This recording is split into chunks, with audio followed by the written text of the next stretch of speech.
Okay, I was not planning on making a video for this channel today, but normally when I get into video making mode, I just get every video I need to make out, and then we're done with that. So I look like crap this morning because I woke up super, super early. I've been at work since 7. Right now it's only 8:20. But anyway, just an update. Finished the FODMAP diet, and I've slowly been adding things back in. I've also added a probiotic in. I felt fantastic. I've not had issues of being in the bathroom and such. So that's been really nice. It's been a little weird adding things back in because I haven't had a single trigger at all. And the things that I thought would be triggers for me, nothing is bothering me. So, I'm sort of waffling between being frustrated that nothing was triggering me and I don't know why I had to do this whole thing in the first place. But then, in reality, I know that it just sort of realigned everything and has made me be in a healthier place.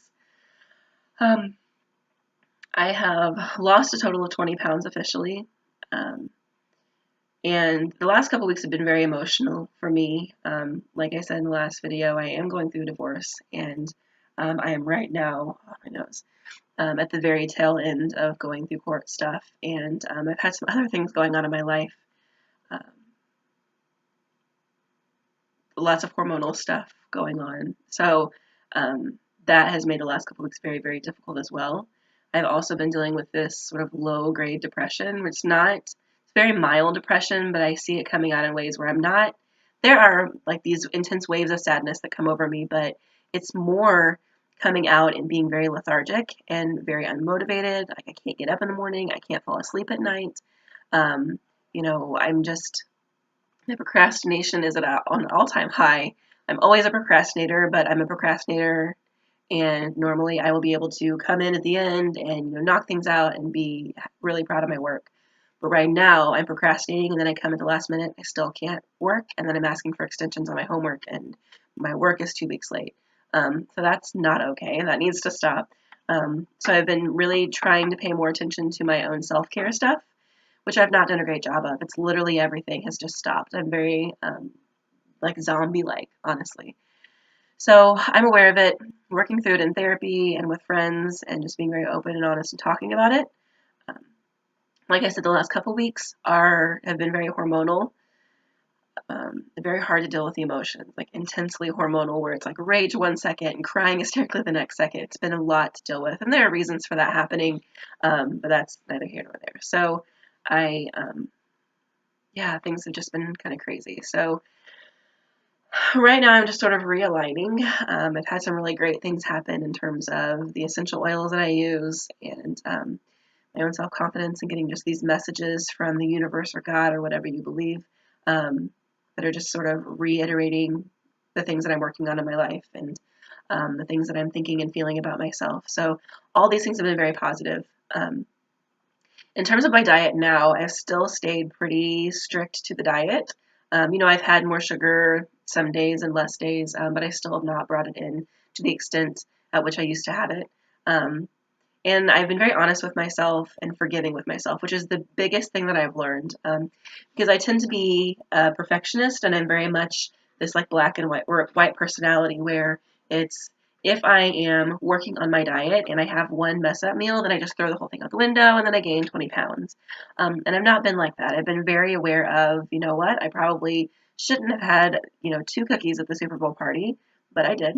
This is why I did it, or maybe I just felt like doing it, and then tomorrow something is better. And it's even gone to the same extent because usually, like for a while, have been able to have a really bad day and then move on to the next day and have that be better. But my mind has changed enough where I can have 2 cookies and I don't have to ruin the whole rest of the day. I can just be like, you know what, shouldn't have done that, but let's keep going and do what we're supposed to do, and cleanse my body again and get all that gluten and stuff out of my body. So I can see that emotionally I have grown a lot. Just sort of my thought process about food and eating and my expectations for myself. One of the best things that I've started doing is there is a guy that I work with who is aspiring to teach yoga. And so he has started doing yoga classes for us on Monday nights.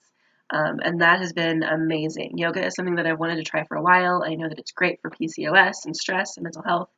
And I'm still kind of thinking once I get all these finances and moving and all this stuff underway, I'd like to find another yoga class to go to because he works and, Monday nights is not really enough just to do it once a week, but it has really changed a lot of things.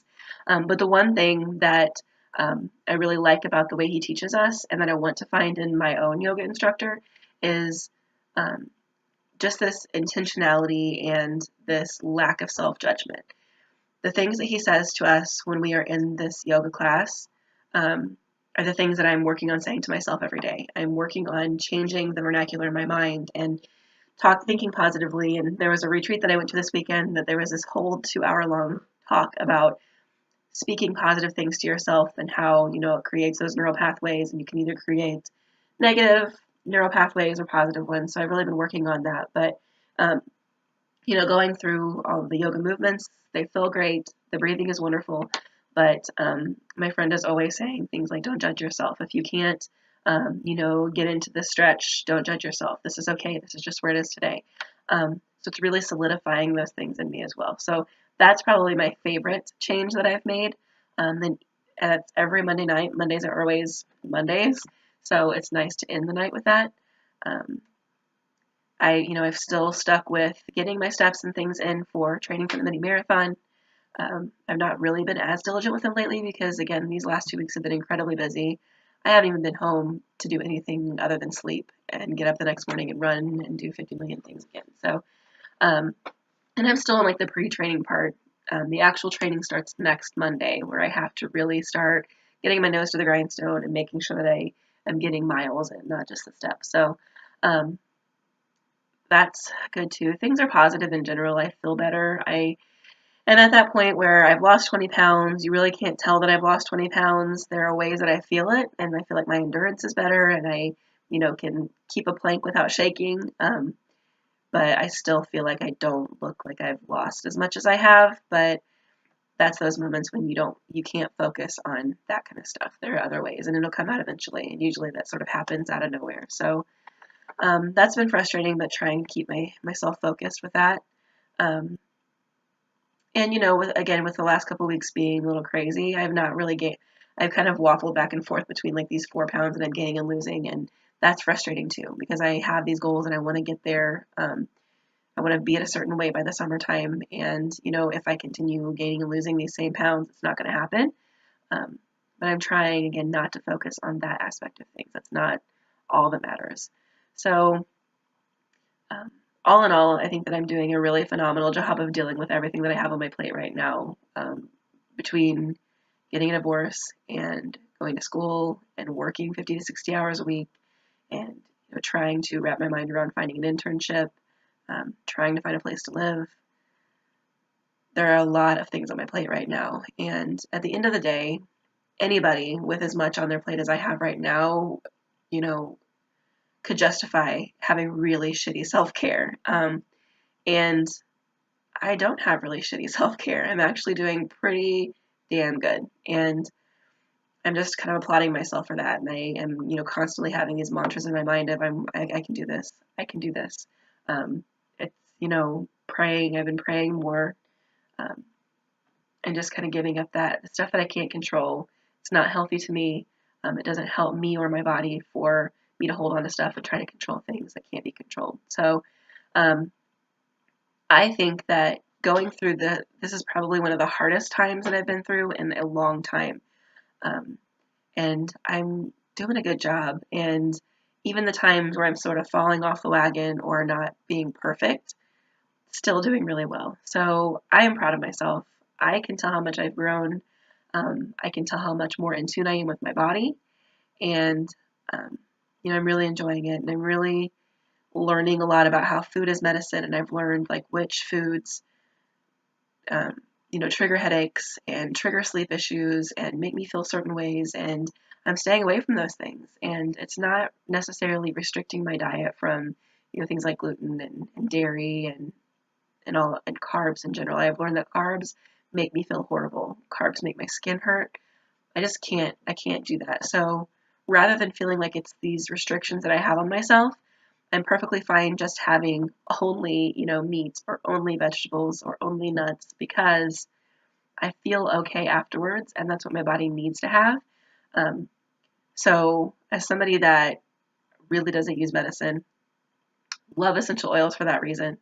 Um, the concept of using food as medicine has been amazing for me as well, because it's natural. That's what, we're given to take care of what our body needs. And I'm really trying to frame it in that way. And I don't want it to frame it in a way of, oh my gosh, that Twinkie would make me feel so much less depressed. And I really haven't even gone through that thought process where it's, I've had a couple of times where I've binged. And I have just kind of sat down and said, you know what, I did it.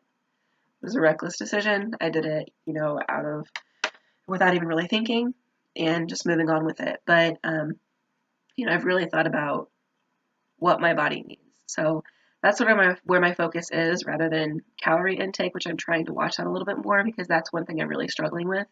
Is I was just trying to, get full off of the foods that I was allowed to have on the FODMAP diet. Now I'm really trying to learn more about getting the foods that are going to fill me up, but not use all my calories. Um, so it's a process, and I'm really enjoying it. I really enjoy learning in general, but this is probably the first time in my life that I've really enjoyed learning about how to heal my body and really paying attention to every trigger in my body when I intake food or I intake a drink, or anything. So I feel like I'm in a very positive place. I still feel very peaceful, despite all the things that are swirling around me. So, um, all in all, things are good. I'm grateful for where I'm at. I'm grateful for the process of going through the diet, because it really realigned a lot of things. As an aspiring and almost neurocounselor, I learned a lot, and I've studied a lot about the gut-brain axis, and now more than ever I know how true, and on a very personal level, that is. So I'm continuing to know that these diet changes that I've made, which ones I want to stick with, and know that it's really, as I'm healing my gut and as I'm taking care of that very basic part of myself, that in turn is taking care of everything else. Um, and if you don't know about the gut brain axis, basically the thought now is that your gut is your second brain. And honestly, a lot of your neurotransmitters like serotonin and all of that are held in your gut. So even more so than your actual brain. So when you're taking care of your gut health, you're taking care of things like anxiety and depression and all of those mental health issues that are affected by those neurotransmitters, because they are in your gut. So when your gut is unhealthy, you have an unbalanced diet, you're not taking the probiotics and vitamins and minerals in that you need, you're affecting your mental health as well. So um, that would be something that I really encourage anybody to look at. And that's why there is such a huge popularity of diets like gluten-free and, dairy-free and soy-free and casein-free, because those things like soy has lots of effects on, estrogen levels. And so somebody with PCOS, it's really important to avoid that sort of stuff. And the same thing with gluten. There are different chemical reactions. So it's something really important to focus on and study, if you're not aware of that. But there are countless proven, peer-reviewed studies that talk about, how we do have this second brain in our gut, and it's really, really important for us to start paying attention to it. So all these chemicals that we're bringing in are affecting so much more than we think they are. So anyway, that's my hippie counselor spiel on that. But all in all, things are good. It's a process, but it's a good process, and I'm proud of myself in it. So I'll update you the next time I think about it.